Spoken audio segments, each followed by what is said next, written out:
Good morning বন্ধুরা, সকলে কেমন আছো? আশা করি সকলে খুব ভালো সুস্থ আছো। তোমাদের ভালোবাসায় আমিও অনেক ভালো আছি। তো আমি পূজা, বাঁকুড়া ডিস্ট্রিক্টের ছোট্ট একটা গ্রাম থেকে তোমাদের সকলকে জানাই অনেক অনেক স্বাগত, অনেক অনেক ভালোবাসা। আজকের দিনটা হলো রবিবারের দিন, কিন্তু আমার কাছে একটু হলেও আজকের দিনটা স্পেশাল। তার কারণ হলো ওই যে আগের ভিডিওতে বলেছিলাম না, যে ওই দিনটা আমার কাছে দুঃখের। তার জন্য সেই দিনের সেলিব্রেশনটা আমরা কিন্তু পরে অন্য দিন করি। আর এমনিতেও আমার শাশুড়ি মায়ের খুব একটা বেশি এই সমস্ত কিছু বাড়িতে করা একদম পছন্দ নয়। যে হয়তো আমরা এই ছোটো ছোটো দিনগুলো আমাদের কাছে খুব স্পেশাল, কিন্তু ওনারা তো আগের মানুষ, এগুলো অতটা বেশি গুরুত্ব দেন না বা এগুলো সম্পর্কে অতটা বেশি বোঝেনও না।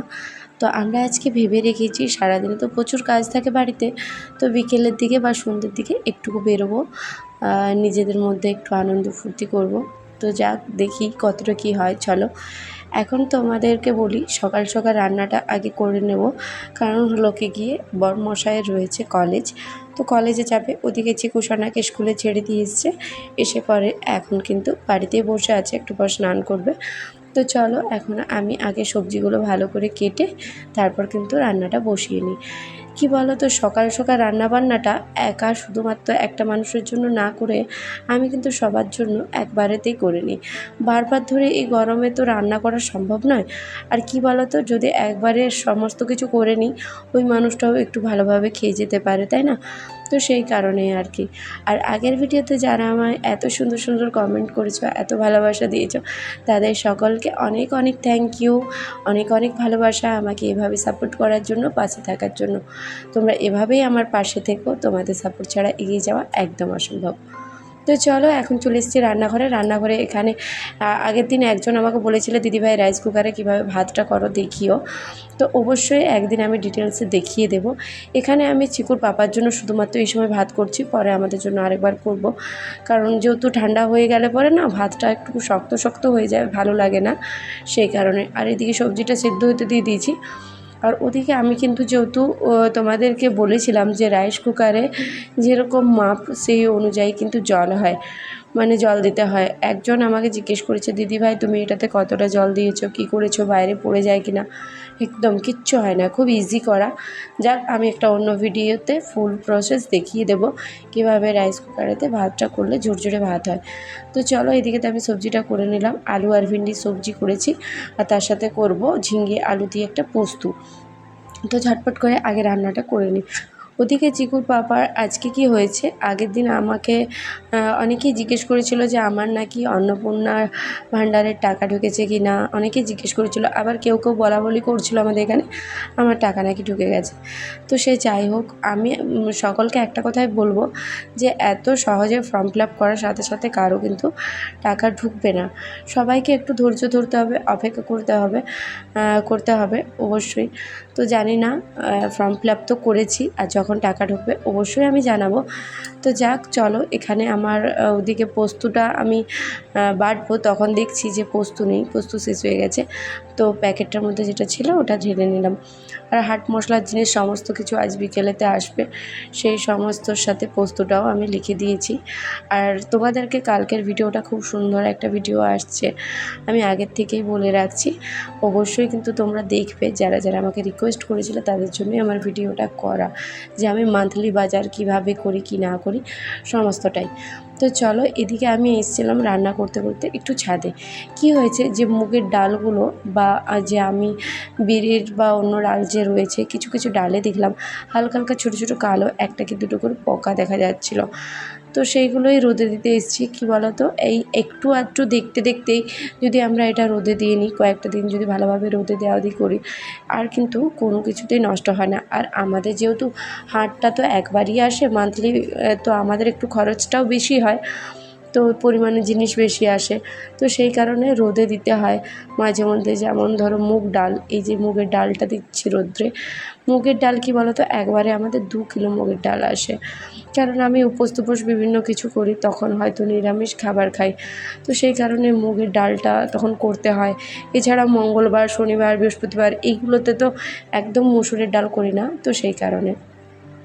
আর এদিকে চলো, আমি রুটিগুলো রাত্রের কিছু রুটি ছিল সেগুলো ভেজে নিচ্ছি, কয়েকটা ছিল আমি আর মা খেয়ে নেবো। আর ওদিকে আমি চিকুর জন্য টাটকা রুটি করেছিলাম, তো সেটা তো আমি ভিডিও করতে পারিনি। তো সে যাই হোক, চলো রুটিগুলো ভেজে নিই, তারপর আরও কাজ রয়েছে।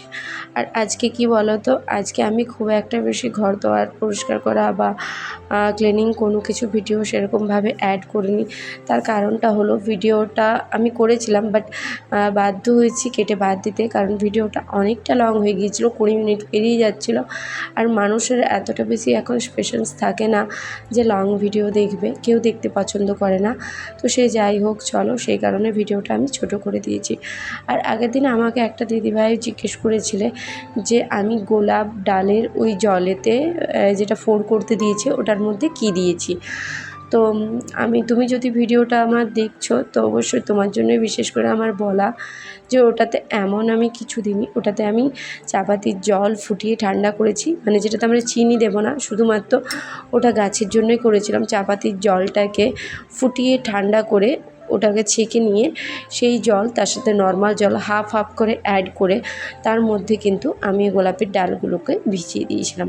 আর এভাবে মোটামুটি 7 থেকে 10 দিন রাখলে পরেই কিন্তু ওর মধ্যে থেকে ছোট ছোট মানে মানে যেটা শেকড় বেরোবে।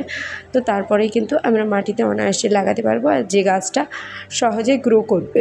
তো চলো, রান্নাবান্না কমপ্লিট হয়ে গেছে, স্নান করব। তার আগে ভাবলাম যে র্যাকটা আমার ভীষণ নোংরা হয়েছিল, র্যাকটাকে আগে পরিষ্কার করব আজকে, ধোয়া পরিষ্কার করব। সেই কারণেতে জিনিসগুলো নামিয়ে পরে খালি করে নিলাম। আর এদিকে আমি স্নান টান করে এখন চলে এসেছি, পুজোটা দিয়ে নিলাম। তো কি বলো তো, কয়েকটা দিন আগের থেকেই ভাবছি যে কিচেন ক্লিনিং বা একটু অর্গানাইজ করব, সেই সমস্ত ভিডিও করব। সেই কারণে একটু একটু করে রান্নাঘরটাকে পরিষ্কার করছি। একদিনে পারাটা সম্ভব নয়, কারণ আমাদের মতো গ্রাম্য গৃহবধূদের প্রচুর কাজ থাকে। পুরো একদম ভোর থেকে শুরু করে রাত্রে শোয়ার আগে পর্যন্ত অক্লান্ত পরিশ্রম করতে হয় আমাদেরকে। কি বলো তো, চিকু তো কোনো গাড়িতে বাড়িতে যায় না, চিকু সোনাকে অতটা দূর হেঁটে হেঁটে আমি আনতে যাই স্কুল থেকে। হয়তো চিকুর পাপা যেদিন বাড়িতে থাকে সেদিন পৌঁছে দিয়ে আসে, কিন্তু নিয়ে আসার সময় তো আমাকেই যেতে হয়। তো রান্নার মাঝে এই যে ওকে আনতে যাওয়া, তার সাথে ওর সমস্ত কাজ, বাড়ির বাবা মা তাদের সমস্ত কিছু একা হাতে সমস্তটা ম্যানেজ করতে হয়। তার সাথে তোমরা তো অনেকেই জানো যে আমি কয়েকটা টিউশন করি। তো এই সমস্ত কিছু মিলিয়ে না আমার একদম সময় হয়ে ওঠে না এক্সট্রা কিছু করার বা বাড়তি কিছু করার। নিজের কিছু কিছু শখ রয়েছে যেগুলো বাধ্য আমি অনেক সময় তাও রাত জেগে হলেও করি। নিজের মনটা ভালো লাগে জানো এগুলো করলে। যেমন ধরো, তোমরা তো জানো যে আমি DIY করতে বা একটু হাতের কাজ করতে ভালোবাসি। তো সেগুলো হয়তো একটু বাড়তি সময় বের করে করি কোনো সময়। আর চলো, আমি আজকে না অফ ক্যামেরাতে এই কয়েকটা শাড়ি না হালকা রৌদ্রের মধ্যে দিয়েছিলাম মোটামুটি 10 থেকে 15 মিনিট। এখন তো বেশি রৌদ্রে দেওয়ার নয়, আমি রিসেন্ট যে শাড়িগুলো পরেছিলাম সেই সমস্ত শাড়িগুলো একটু আয়রন করেছিলাম হালকা করে। শাড়ি আয়রন করা যেন ভীষণ মুশকিল, তো করেছিলাম। তো সেইগুলোই হালকা রৌদ্রে দিয়েছিলাম আর এখন রেখে নিচ্ছি। তো সত্যি কথা বলতে কি, আমার বোন আমাকে সব সময় বলে যে দিদিভাই তোর কত ধৈর্য যে তুই শাড়িও আয়রন করতে থাকিস। তো যাক, সে যাই হোক, নিজের ভালোবাসার জিনিসগুলোকে তো একটু যত্ন করে রাখতেই হবে, তাই না? তাছাড়া তো আর সেগুলো ভালো থাকবে না। তো সেই কারণেই করি। আর এদিকে চলো, এখন প্রায় বিকেল হয়ে গেছে আর গানের মাস্টারমশাই আসবেন। তো চিকুর গান হবে, চিকুর গানটা হলে পরেই আমরা কিন্তু রেডি হয়ে বেরোবো, একটু বাইরের দিকে যাব। তো চলো, এদিকে আমি এই রুমটাতে একটু পরিষ্কার করে দিই রুমটা, তারপর কিন্তু মাদুরটা পেতে দেবো। গানটা হওয়ার পর রেডি হব। তো চলো কাজগুলো গুছিয়ে নিই। আর আগের একটা ব্লগেতে আমাকে একজন জিজ্ঞেস করেছিলে যে আমার যে কাঠের কাজগুলো করা রয়েছে দেওয়ালে, আলমারি বা দরজার এগুলো, সেগুলো কোন কাঠের। তো সেগুলো সেগুন কাঠ দিয়ে তৈরি সমস্তটাই। আর দরজার কিছু কিছু কাজ রয়েছে, মানে দরজা নয়, এই যে দেওয়ালের যে আলমারিগুলো বসানো রয়েছে ওপর দিকটা কাঁচ দেওয়া, এইটার কিছু কাজ হয়তো শিশু কাঠ রয়েছে, আমার ঠিক জানা নেই। কিন্তু এই দুটো কাঠ দিয়েই আমার সমস্ত বাড়ির কাজগুলো করা হয়েছে। আর আমার এই বিছানাটাও না সত্যি বলতে আমার এক দাদাভাই নিজের হাতে বানিয়ে দিয়েছিল। এটা আমার কিন্তু কেনা নয়, সেগুন কাঠের তৈরি। তো এখন সেগুন কাঠের কোনো কিছু জিনিস নিতে গেলে তো কিন্তু ভীষণ দাম, জানো, সেগুন বলো, শিশু কাঠ বলো, সমস্ত কিছু। তো সে যাই হোক, আমার এই ছোটো ছোটো জিনিসগুলো আমার কাছে খুবই স্পেশাল। তো আশা করি তোমাদের কাছেও এরকম জিনিসগুলো স্পেশালই হবে। তো চলো আমার এই ছোট্ট দিনটাকে আজকে একটু সেলিব্রেট করব। তার আগে চিকু সোনার গানটা হয়ে যাক। আর সত্যি কথা বলতে এই গানের মাস্টারমশাই ভীষণ সুন্দর গান গাইছিলেন, বাট পাশ থেকে একটা স্বর মানে একটা তানপুরা সুর আসছিল, তো আমি ভয়েতে দিতে পারিনি, যদি কপিরাইট আসে পুরো ভিডিওটাই আমার ফালতু চলে যাবে সেই কারণে। তো চলো বন্ধুরা, ওদিকে চিকুর গানও শেষ হয়ে গিয়েছে। গান হলো মোটামুটি প্রায় সন্ধে হয়ে গিয়েছে, অনেকক্ষণই গান হলো, 6:40 বাজে এখন। তো ঝটপট করে চলো আগে রেডিটা হয়ে নিই, তারপর একটুকু হলেও তো সেলিব্রেট করা দরকার। যেহেতু বুঝতেই পারছো, তোমাদেরকে বললাম যে আগের দিনটা অনেকটা স্পেশাল ছিল, বাট সেদিনটা কিছুটা দুর্ঘটনাও ঘটেছিল আগের বছর। খারাপ দিন হিসেবে ওই দিনটা সেলিব্রেট করি না এখন আর। তো সেই দিনটা হিসেবে অন্য একটা দিন সেলিব্রেট করা হয়। তো যাক, আজ হালকাভাবে হলেও একটু সেলিব্রেট করব আমরা। তো চলো একটু বাইরে দিকে ঘুরতে যাব, ওখানে খাওয়া দাওয়া করব, বাস এইটুকুই সেলিব্রেশন। তো সেটা তোমাদের সাথে শেয়ার করব। তো চলো ঝটপট করে আগে রেডি হয়ে নিই। আর এই যে দেখো, রেডি হয়ে নিয়েছি। এই শাড়িটা পরেছি আমার মায়ের শাড়ি, জানো। চিকুর পাপা যখন আমাকে প্রথম দেখতে গিয়েছিল সেই দিনটা হলো আজকের দিন। তো সেই কারণেই বিশেষ করে আমি ওই শাড়িটা পরেছি, সেই দিন আমি ওই শাড়িটাই পরেছিলাম। আর ওটা আমি খুব যত্ন করে রেখে দিয়েছি। আমার মা নেই, তোমরা তো জানোই। তো আমার মায়ের ওই শাড়িটা আমি তখন পরেছিলাম। আর মায়ের শাড়ি অনেক আমার কাছে আছে, যেগুলো আমি মাঝে মধ্যে পরি, খুব বেশি একটা পরি না, নষ্ট হয়ে যাওয়ার ভয়ে। তো চলো, পৌঁছে গেছি দেখতে দেখতে। আমরা এখানে কমলপুর এসেছি। তো কমলপুরে এসেছিলাম, এখানে খাওয়া দাওয়া করব। তো তার মাঝে আমরা ফুচকা খেয়েছিলাম, যেটা কিন্তু রেকর্ড করতে পারিনি, শর্টে দেব। এত ভিড় হয়েছিল ফুচকা স্টলে যে কী আর বলবো, লাইন দিয়ে ফুচকা খেতে হয়েছে। মোটামুটি 1 থেকে 150 জন দাঁড়িয়েছিল। তো জাস্ট আমি 1 ঘন্টার মতো দাঁড়িয়ে থেকে পরে 5টা ফুচকা খেতে পেয়েছিলাম। তো যাক, এদিকে দেখো এখন আমরা অর্ডার করে দিয়েছি আমরা যেগুলো খাবো সেই সমস্ত জিনিস। এদিকে চিকু সোনা আর তারপরে ঐন্দ্রিলার জন্যে নেওয়া হয়েছিল বিরিয়ানি। ওরা এখানে চিকেন বিরিয়ানি নিয়েছিল, দাদাভাই যেহেতু নিরামিষ খান, দাদাভাই বাটার পনির আর তন্দুরি নিয়েছিলেন, আর আমরা তন্দুরি নিয়েছিলাম। আর এখানে আমাদের ছিল পনির, চিকেন পনির এখানে। তো এই সমস্ত কিছু অর্ডার করা হয়েছিল। শেষে নেওয়া হয়েছিল 2 পিস করে মিষ্টি নেওয়া হয়েছিল আর একটা কোল্ড ড্রিঙ্কস। তো এই ছিল আজকে সেলিব্রেশন। আর দাদা ভাইদেরকে আসতে বলা হয়েছিল, কারণ দাদা ভাইয়েরা অনেক দিন ধরে বলছিলেন যে তোমাদের ওই দিনটা সেলিব্রেট করতে চাই। তো আমরা বললাম ঠিক আছে, আমরাই নিজেদের তরফ থেকে ট্রিট দেব, তোমরা আসবে শুধুমাত্র। তো যাক, ওনারা এসেছিলেন, ভীষণ ভালো লেগেছে, ভীষণ এনজয় করেছি অনেকটা সময় পর্যন্ত। তো চলো, এখন অনেক দেরি হয়ে গেছে, বাড়ি ফিরছি এখন। তো চলে এসেছি বাড়িতে, অনেকটা দেরি হয়ে গেল, 9:30 বেজে গেছে। তো যাক, সারাদিন ভীষণ টায়ার্ড হয়ে রয়েছি। তারপরে আবার গিয়ে পরে এতটা লাইন দিয়ে দাঁড়িয়েছিলাম ফুচকা খেতে যে আমার পায়ের অবস্থা খারাপ হয়ে গেছে। তারপর একদম খাওয়া দাওয়া করে বাড়ি এলাম, তোমরা তো দেখতেই পেলে।